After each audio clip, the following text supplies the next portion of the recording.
Personally, one thing I don't like at all is a slow phone. I can't bear to stand the fact that I've opened an app and it's taking 3 minutes, 4 minutes to load the app. Or I finish editing a picture and then it's taking me about 2 minutes to render and export. It's just so annoying, and I'm sure you can also bear with me, right? So today we are going to talk about smartphone performance, what actually makes your phone fast or slow, and clarify some thoughts on smartphone performance in general. I'm Michelle Monroe, this is Tech Haven, and stay tuned.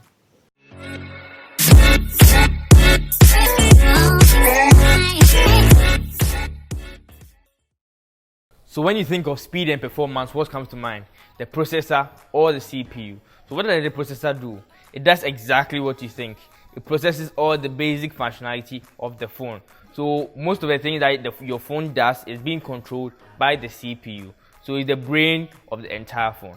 But then one thing people don't consider is that the CPU works together with a team, and the team is called System on a Chip, or SoC. Today I'm going to discuss how the CPU works together with the SoC to give you your phone's performance. So one often misunderstood member of the SoC is the RAM, or the random access memory. So what is the RAM? Think of the RAM as a working table or working space for the CPU. So think of yourself as a cook or a workman, right? And you're working in the kitchen. So you are the CPU. And think of the RAM as your working table, right? So anytime you are working, you go and pick things from the store and then come and work with on the table. So if you have a small table, you realize that it slows down your workflow. However, if you have a big table and you as a person is already slow, it doesn't make you efficient. That's exactly how the CPU and the RAM work together. A very, very powerful CPU with small amount of RAM is slow, and a very slow CPU with a big RAM is quite useless. So basically, the RAM is the working space for the CPU. So bigger your RAM, the more your CPU will be able to load apps from memory faster, because when you're using apps at the same, for instance, you're using WhatsApp, Instagram, those who like using a lot of apps at the same time, what happens is that it's storing those apps in the RAM. So when you go and click it back, it doesn't have to restart the app. It already takes what is in memory and gets it quickly down for you. So for Android users, you guys might need a lot more RAM than iPhone users, and I'll explain why in a bit. But then if you're an Android user and you're going to buy a good phone that you want it to last for about 3 to 4 or 5 years, you need something that's between 6 and 12 gig of RAM. However, if you're on a low budget or a tight budget, you can get something with at least 4 gig. Anything below that will slow down in maybe 2 years or so. So that's what I recommend. If you are buying a phone that is more than about $700, make sure it's more than 6 gig or it's about 6 gig, because if you get something lower, it's kind of a waste of money. But then iPhones don't really need that much RAM, and I'll explain later. So the next member of the team is the GPU, right? The GPU basically renders graphics on your screen. Now, don't run away yet. It's quite simple. So remember I mentioned that the CPU does so many things. The CPU can actually control almost everything on the phone. But then would you rather use a bread knife for a surgery, or you use a surgical knife? Why? A bread knife can easily cut through human beings as well, but then the surgical knife is tailor-made for surgery, for cutting through human beings. So the GPU, what it does is that the CPU can do everything, all right, but then the GPU is what is in charge of what you see on your screen, so the display. So when you're playing your favorite game and then your character is moving smoothly, it's the GPU that's working. When you're editing a video, a photo on your phone, and you adjust the highlights and the shadows, what you're doing is the GPU is adjusting that. So the GPU, what it does is renders graphics. So it works with the CPU to produce the good effect or the good display that you see on your phones in this day and age.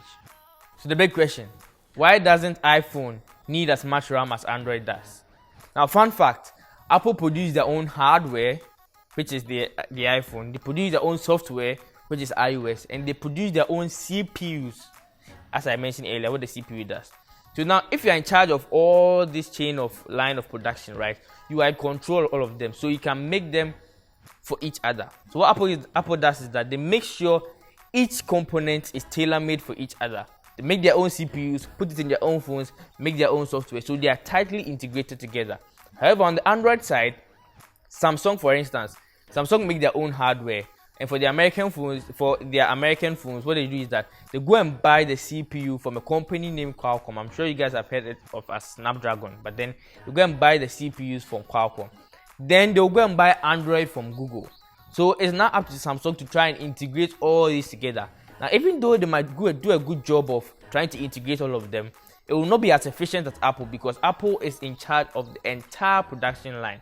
So it's seamless in their integration.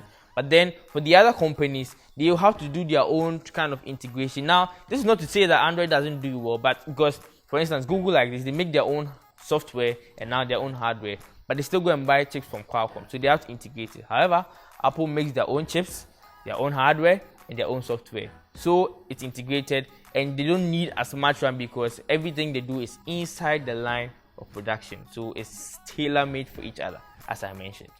So one thing that affects the phone performance in the whole is the phone's thermal performance, or the cooling of the phone. This is the reason why you can't put a laptop-sized processor into a phone, even though it might be more powerful.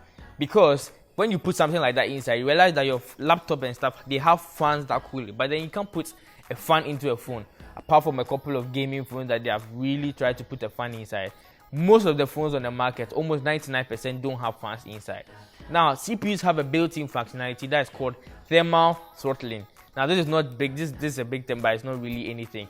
So what it does is that when the CPU is working itself out, it has a tendency of reducing its power so that it won't overheat. So for instance, if you are running 20 apps and 40 apps and it's getting too hot, what it does is that the CPU reduces its performance so that the CPU can cool down, so that it doesn't overheat your phone and maybe melt some of the other components in the phone. So that's what thermal throttling is about. So putting a power-hungry CPU inside the phone means that, number one, you have to get a very huge battery to keep powering it over and over again. Number two, you have to put the fan or refrigerator inside your phone to be cooling it, and a whole lot. And your phone will be maybe 3 times the price as it is now. So yes, you eventually to get there. I mean, the phone performance. Look at the Apple A13 Bionic. It's so powerful. It can even run video editing smoothly and it's very seamless. So we might get there, but then for now, you can't put a laptop-sized CPU inside a phone. So now to the $1 million question: which phone is the fastest? Now I know a lot of people might think that Apple is the fastest because the rumors goes on that iPhones don't slow down, they don't freeze a whole lot. Now to some extent, it might be true that yes, iPhones are faster than Android, but then it's not what you think it is. As I mentioned earlier, I mentioned that Apple is in control of the entire chain of production, so they tailor-make every product or every component of their phone for each other. But then that's not to say that the Android is slowing down. In fact, 10 years ago, Apple took a huge gap in terms of performance with their Android counterparts. But now, the gap is so small that if you might not be able to see the difference. In terms of raw performance, as in if you take the CPU from the phone and test it individually, yes. But then once you put in the phone, the integration of all of them, Android has really come up. Phones like OnePlus, phones like Samsung, phones like Xiaomi, they all have now increased their performance, so now they're on the same level. So, in some contexts, yes, iPhones might be faster. But then I don't think anybody will even be able to tell because it's now insignificant. So I hope I helped you guys in your quest to find which is the fastest phone. There might not be a fastest phone for you guys, so take it like that. So now performance is one reason I can't recommend some very popular phones in Ghana. I think there are about 3 companies here. I can't really recommend those phones because of their performance.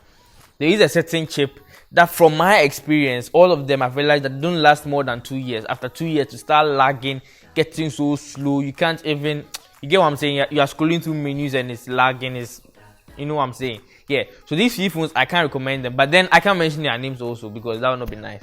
But then, when you're going to get in for a phone, or just do some research, right? We understand, we also try to help once in a while, but then do some research, find out what people think about the phone, and then you can move on. So for some general advice, number 1, when your phone is getting full or your phone's capacity storage is getting full, please clear it, right? When your phone is getting full, almost every phone it slows down because it's full. The brain is full. It's like you have learned to a certain time and then your brain is full, you can't absorb anymore. You will slow down. You have to go and sleep and relax and refresh the brain. So when your phone is, don't make your phone get to 99% full and then you slow down. So it might get to a point you might not even be able to use it. So slow and don't make your phone's capacity. Just delete some apps. There are a lot of apps that you guys don't use, but then you still keep it on your phone. Just delete them, create space, create a happy family for your entire phone component. Number 2, clear your RAM. Now, I mentioned what RAM does, right? So, to be able to access what files are in your RAM, you can go to the multitasking menu and you can scroll through them. So, those who like using a lot of apps, you know what I'm saying. So, occasionally, you have 30, 40 apps. Some of them are at the tail bottom. Just go and clear them from memory because keeping all of them in memory would kind of slow the phone down, because the memory is the working table, remember. So if you have your working table full, it will still slow down because you have to remove them from it to be able to work efficiently on them. So occasionally clear your RAM. When it's more than 5-10 apps, you don't use them, just clear them. You should be fine. Hey guys, I hope you enjoyed the video, because I did. I hope you learned a lot with CPUs, RAMs and everything. I hope you learned a lot. Now next week we have a whole lot for you. We have Tech Couch, where we are going to be talking about anything you need to know about your laptop, your speed, everything you need to know about your laptop, and the type of laptop you have to use. So stay tuned. Don't forget to like, subscribe, and share the video. Oh yes, and turn on the post notification button. Catch you later. Bye.